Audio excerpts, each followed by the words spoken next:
What's up everyone, this is Ryuka here and this is my review of Devil May Cry 4 Special Edition.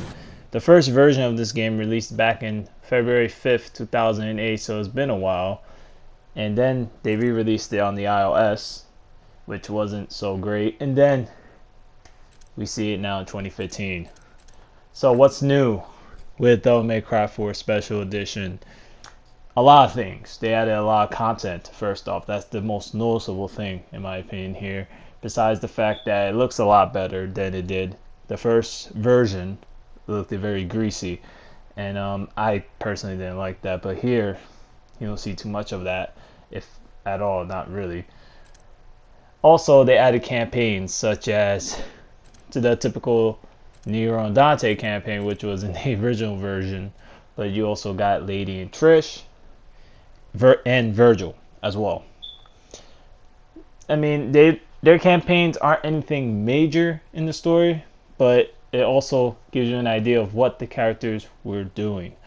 Lady and Trish's campaign sort of takes place in between Devil May Cry 4, and then you have Virgil's, which takes place before Devil May Cry 3 apparently.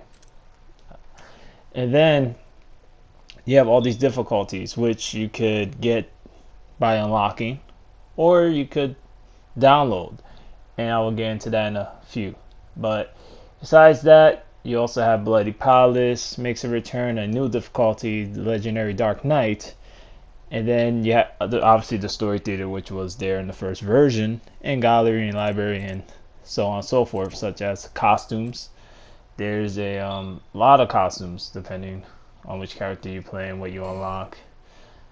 The combat is solid. It's very solid.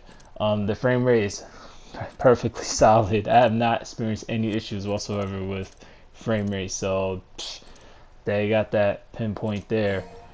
Everything else is pretty good. The stories, like I said, there's no really major change in what's in Devil May Cry 4 that everyone doesn't already know that has played this. But for people that haven't, there's a lot to know. And as you can see, as I'm going through the costumes, they also added black hair Dante, which is interesting to see that. It is. And it also makes one wonder, what does that mean for the future of Devil May Cry? But nonetheless, the game is good, and it's as good as it's ever been. I am stuttering. Sorry about that. Besides that, this is the opening to Lady and Trish's campaign, giving a little bit of an idea of what's going on there. And the sort of Sparta in the back. And Trish wearing Gloria costume.